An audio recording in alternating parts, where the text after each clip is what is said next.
This is the argument of the mullahs. First, Iran was never a threat. Everything was fine.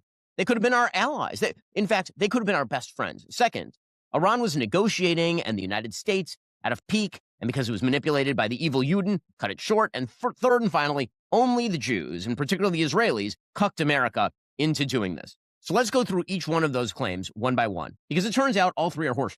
First, the claim that Iran was not a threat.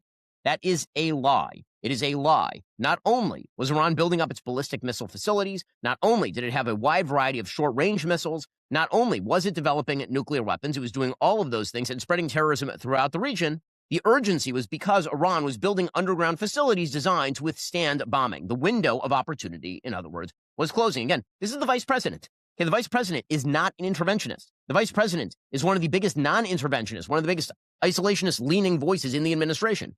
Here he was on Fox News last night, pointing out that what Iran was doing did not pass the smell test. But the Iranians would come back to us, Jesse, and they'd say, well, having enrichment for civilian purposes, for energy purposes, is a matter of national pride. And so we would say, okay, that's interesting, but why are you building your enrichment facilities 70 feet underground? And why are you enriching to a level that's way beyond civilian enrichment and is only useful if your goal is to build a nuclear bomb? Nobody objects to the Iranians being able to build, medical isotopes. The objection is these enrichment facilities that are only useful for building a nuclear weapon.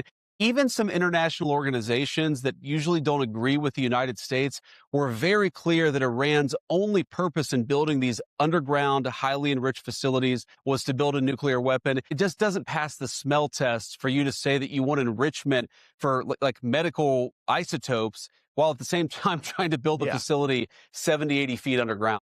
And we'll discuss in a moment what the United States was offering, because basically the U.S. was saying, you want medical isotopes, you can make that happen for you, just give up the nukes. And they were saying no. Meanwhile, Secretary of State Rubio was pointing out quite correctly that the Ayatollahs are radical clerics, that this idea that they are making smart strategic, if they'd made a smart strategic decision, they would have given up their nuclear program years ago and been reintegrated into the world economy, which wants their oil and natural gas. They didn't do any of that stuff. The Ayatollah was a radical cleric. That entire regime is led by radical clerics who don't make geopolitical decisions. They make decisions on the basis of theology, their view of theology, which is an apocalyptic one. That has to be taken very seriously as well. So that was the purpose for what this operation is all about. That's what it's focused on. As the president said earlier today, it is on or ahead of schedule. I will defer to the Department of War to discuss the progress being made at a tactical level, but it was the right decision and an important decision for the safety and security of the world. And here was Steve Witkoff, the guy who was trying to negotiate with Iran. They have 10,000 roughly grams of fissionable material. That's broken up into roughly 460 kilograms of 60% enriched uranium, another 1,000 kilograms of 20% enriched uranium, and the balance is at 3.67. They manufacture their own centrifuges to enrich this material. So there's almost no stopping them. They have an endless supply of it. The 60% materials can be brought to 90%. That's weapons grade, in roughly 1 week, maybe 10 days at the outside. The 20% can be brought to weapons grade inside of 3 to 4 weeks. And let me say this, because I forgot this small little detail. In that first meeting, both the Iranian negotiators said to us directly, with no shame, that they controlled 460 kilograms of 60%, and they're aware that that could make 11 nuclear bombs, and that was the beginning of their negotiating stance. And by the way, again, that is leaving aside the ballistic missile development, the short-range missile development. It's leaving aside the support for terrorist groups and all the rest. This idea that Iran was not a threat and was not becoming a deeper threat by hardening its sources, that's idiocy. It's idiocy. Then there's the lie that Iran was negotiating in good faith.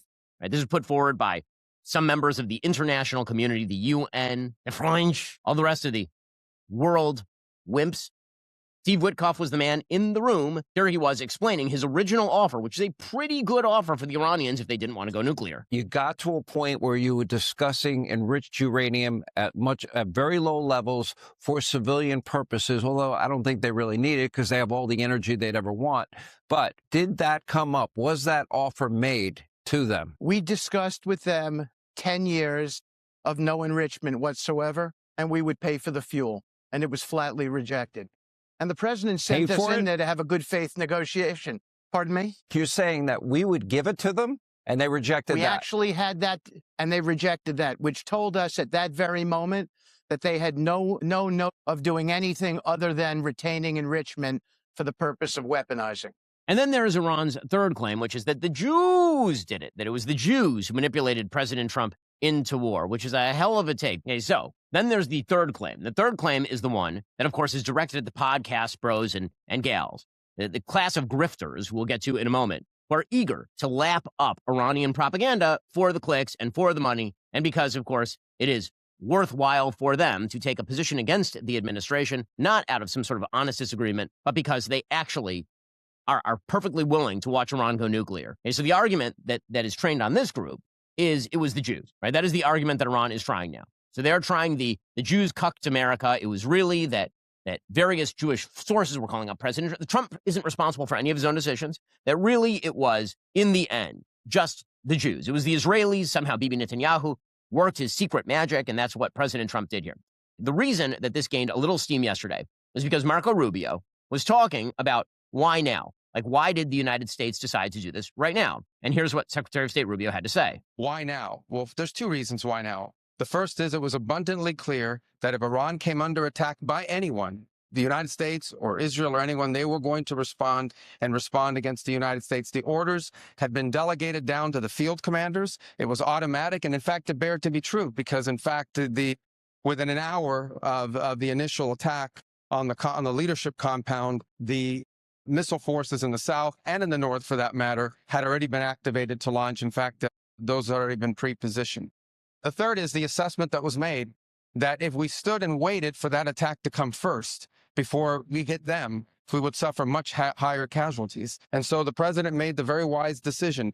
We knew that there was going to be an Israeli action. We knew that that would precipitate an attack against American forces. And we knew that if we didn't preemptively go after them before they launched those attacks, we would suffer higher casualties and perhaps even higher those killed.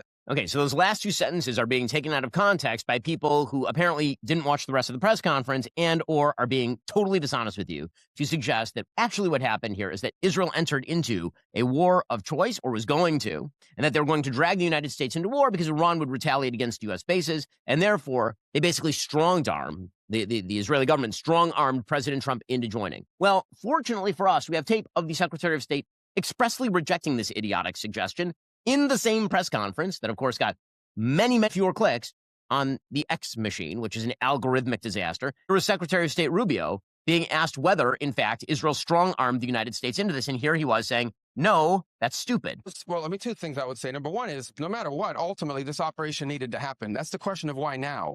But this operation needed to happen because Iran in about a year or a year and a half would cross the line of immunity, meaning they would have so many short-range missiles, so many drones that no one could do anything about it because they could hold the whole world hostage.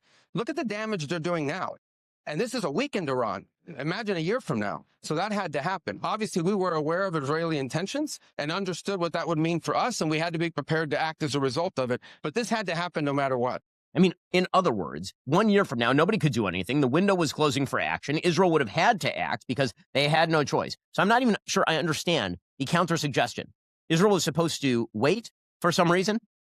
What was Israel supposed to do? Wait until they became a powerhouse again with the capacity to shoot down planes and to harden its facilities against an attack? And the United States should have waited also? Again, the deliberate attempt to take the last two sentences of the first clip out of context to suggest that basically America was strong-armed into this is such abject horse. Marco Rubio is dismissing it. The president of the United States is not going to be strong-armed by anybody. Have you ever met Donald Trump? Have you ever spent time watching Donald Trump? He's been the president, effectively speaking, for kind of 3 terms, right? He wasn't president during the Biden years, but we were watching him pretty closely. He was kind of a major figure. This notion that we hit Iran because of vibes, or because Mark Levin, or Miriam Adelson, or I asked the president really, really, really nicely to hit Iran is such nonsense. It's just nonsense. By the way, I should just mention, I have never asked the president for anything. He is the president of the United States. He's the one making the call. And the reality is this: you don't hit a regime like Iran's after they develop all their capacities. That's stupidity. Why would you wait for a year until they harden everything, including their nuclear facilities, to do anything? We did this crap with North Korea, you'll recall. North Korea, we kept dealing with them and dealing with them and dealing with them, and then boom, they explode a nuclear weapon, and now they're basically ensconced there forever. That is not when you fail to act. You act when you have the opportunity, of course. If you have a 401k or an IRA, please listen.